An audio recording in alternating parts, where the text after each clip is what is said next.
બહેનો, વડીલો, સદાનંદ શિક્ષણ સમિતિ, વિદ્યાર્થી મિત્રો સર્વનો હું દિલથી ખૂબ ખૂબ આભાર માનું છું। સૌથી પહેલા તો ભરતભાઈએ હાલ કીધું એનું જણાવી દઉં કે મને શું શું કષ્ટો પડેલા છે। કષ્ટોની વાત કરું તો મને તો ઠીક, પણ મારા કરતા મારા મા બાપ, મારા પરિવારજનોને વધારે કષ્ટો પડ્યા છે।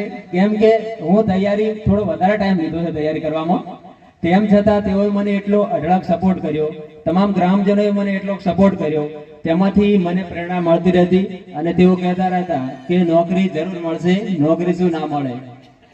અંતે એ પણ કહેવા માંગુ છું કે જે બી વિદ્યાર્થી મિત્રો અહીંયા તૈયારી કરી રહ્યા છે તેઓને ખાસ જણાવું છું કે જે બાપ તડકામાં પાણી વાળતો હોય અને તમે અહીંયા લાઇબ્રેરીની એસીમાં બેઠી મોબાઈલ જોતા હોય તો એવું પ્લીઝ ના કરતા એટલું, કેમ કે તમે પણ સમજી શકો છો કે જે તેમનો પરસેવો પડી રહ્યો છે એનું આપણે વળતર જરૂર આપવાનું છે।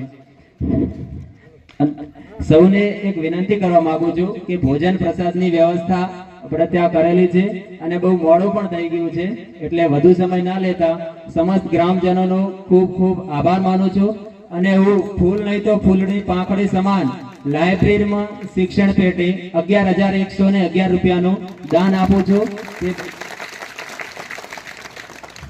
અંતે સૌનો ખૂબ ખૂબ આભાર। આટલું ઉષ્માભેર સ્વાગત કર્યું, ખરેખર મેં વિચાર્યું પણ નહોતું કે આટલો બધા લોકોની આ બધી લોક ચાહના જે મારા પ્રત્યે મને મળી રહી છે તે ખરેખર આમ શબ્દોમાં વર્ણિત નથી શકાય એમ મેળ પાત્ર છે। સૌનો ખૂબ ખૂબ આભાર। વંદે માતરમ, જય હિન્દ। ખૂબ ખૂબ આભાર પ્રવીણભાઈ। આમ તો જોવા જઈએ તો જે એમનો પ્રથમ પગાર કહેવાય એનો અડધો ભાગ તો મેં દાનમાં આપી દીધો, એટલે પ્રવીણભાઈ માટે ખૂબ ખૂબ તાળીઓ પાડજો।